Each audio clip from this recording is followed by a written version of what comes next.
O que acontece com o Miguel é que, assim, ele foi precoce, não teve ajuda, né? Eu acredito que não teve ajuda de quem deveria segurar ele e soltando aos poucos. E aí teve todo esse vislumbre que ele teve aí, né? Mas ele é um bom menino. Bom menino. O problema dele é as companhias dele, as pessoas que ele se associou. O pastor Carlos Eduardo, nesse podcast, volta a falar sobre o Miguel Oliveira. E o que ele falou dessa vez foi surpreendente. E no final, ele ainda mandou um recado aconselhador para o Miguel Oliveira. Assista esse vídeo até o final, mas antes eu te peço, deixa aqui o teu like para fortalecer o nosso canal. Vamos para o vídeo. Eu até conversei com o pastor Marcinho e o pastor demonstrou a mesma dificuldade que eu tô falando pra você. A dificuldade de disciplinar, de discipular. Porque assim, tem gente que não quer ser discipulado. Ele não é útil agora, mas ele vai ser útil depois. Então primeiro você treina, depois você se apresenta. Deus fez isso com todo mundo que ele chamou. Ele treinou primeiro, antes de apresentar. Tem que fazer teologia para virar pastor de fato. É assim, ó, você não vira pastor, né? Mas eu entendo o termo, você é vocacionado. O que acontece com o Miguel é que, assim, ele foi precoce, não teve ajuda, né? Eu acredito que não teve ajuda de quem deveria segurar ele e soltando aos poucos. E aí teve todo esse vislumbre que ele teve aí, né? Mas ele é um bom menino. Bom menino. O problema dele é as companhias dele. Claramente a gente percebe que ele copiou todas as falas de outro pastor, né? Que é o pastor dele, que é o Marcinho, meu amigo, o pastor Marcinho. E eu até conversei com o pastor Marcinho e o pastor demonstrou a mesma dificuldade que eu tô falando pra você. A dificuldade de disciplinar, de discipular. Porque assim, tem gente que não quer ser discipulado. O problema do Miguel, da igreja, não é do Miguel, o problema da igreja é não fazer com Miguel o que Paulo fez com Marcos. Quando o Barnabé falou assim, Marcos tá aqui, o cara é bom, vai viajar. Paulo disse, não, comigo não. Não, mas ele é meu amigo. Falei, pode ser seu, mas comigo não dá. Pra viajar ele não vai, eu não quero ele. E aí Barnabé ficou revoltado com Paulo. Disse, então eu também não vou. Falei, tá tudo certo, pode ficar vocês dois. Pra mim não muda nada. A fila anda do mesmo jeito. E aí você vai pegar a história, Paulo, e depois no capítulo 16, Paulo toma uma surra lá, na cidade. Porque tinha uma menina que adivinhava e Paulo repreendeu o espírito de adivinhação dela. E aí ele e Silas apanharam. Você acha, vamos pensar assim, né? Você acha que Marcos estaria preparado para tomar a surra? Passar a noite na cadeia? Açoitado? Todo arrebentado? Talvez não. E com certeza não. Quando Paulo entendeu que ele era útil, já no final da vida, em 2 Timóteo capítulo 4, Paulo fala assim para Timóteo, traga a capa que eu deixei Troade, os pergaminhos, procura vir antes do inverno. E falou citou algumas pessoas denunciou algumas pessoas que fizeram mal a ele, né? Demas, amando o presente século, me abandonou, dá o Márcio pra galáxia, só Lucas está comigo, traga-me Marcos, porque agora ele é útil.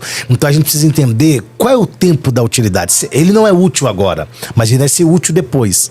Então primeiro você treina, depois você se apresenta. Deus fez isso com todo mundo que ele chamou. Ele treinou primeiro, antes de apresentar. Você lê Lucas 1:80, diz que João Batista crescia e se fortalecia no deserto até o dia de se apresentar para Israel. Deus não apresenta ninguém sem treinar. Deus te treina, depois se apresenta. Tá? Ele treinou 3 anos e meio os discípulos. Você imagina, aqueles caras andando com Jesus, um ficou endemoniado, o outro não acreditava em milagre, o outro queria meter fogo na cidade, andando com Jesus. Imagina nós que não andamos com Jesus pessoalmente, que arruasca deve fazer. Então assim, andando com Jesus, cara, e eles não eram velhos, tá? A ideia é que os discípulos tinham 30, 40, não, era 15, 17, 18, era nessa média a idade dos discípulos de Jesus.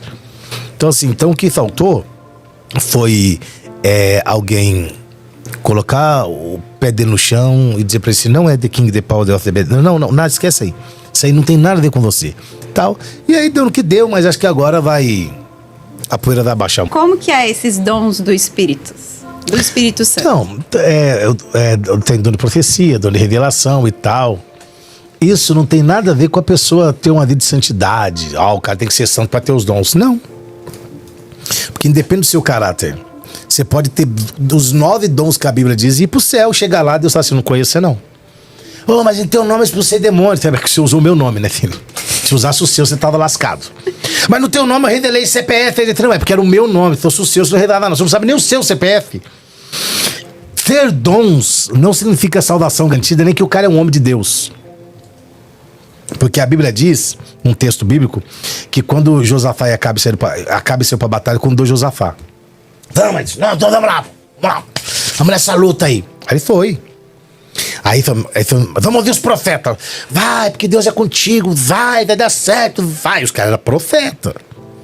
Aí Josafá falou assim, não te trazendo os meninos que estão profetizando que são bacana. Mas você não tem um profeta assim aí? Ah, tem um aí que eu não gosto dele. Então, chama esse cara, que esse é o que presta. Aí chamaram Micaías. Aí o cara falou assim, ó, tá todo mundo profetizando ali que vai dar bom, hein? Não vai lá e fala o contrário. Não. Deus, pode ir que vai dar certo. Aí acaba assim, fala a verdade. Você vai, mas você não volta, você vai morrer. Profecia, revelação, visão, essas coisas aradas que acontecem, que são os dons, todos eles podem e existem, e Deus usa. Com uma condição: tudo que for revelado tem que estar embasado na Bíblia. Ah, tem um demônio aqui que é de Osasco. Esse demônio não é daqui, não. Não existe. Ah, o demônio lá de São José dos Campos que tá aqui. Não, o demônio não dá essas viagens, não. Demônios, porque os demônios são territoriais no sentido de principados. Eles atuam em país. Você já viu aqui no Brasil homem-bomba? O cara colocando uma bomba explodindo tudo? Não. Você não vai ver. Mas você vai ver aqui muita corrupção, tráfico de drogas. Você não vê tráfico de drogas na Arábia, lá no Oriente Médio. Não tem. Ah, tem um cara que fuma maconha, ela deve ter.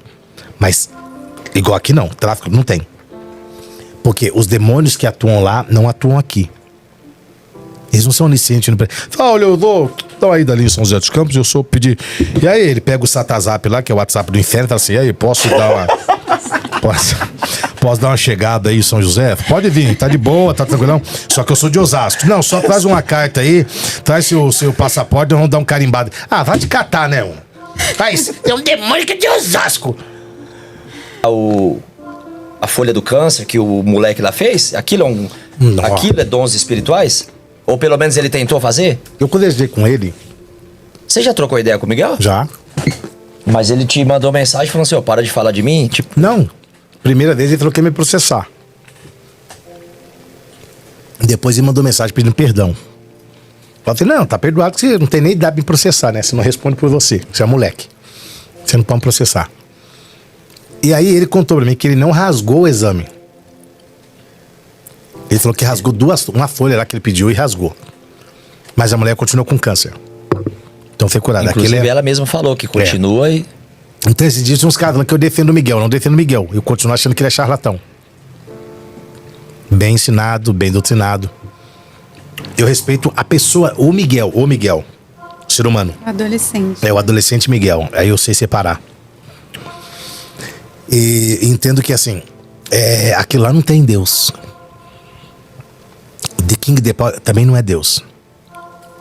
Também não é Deus.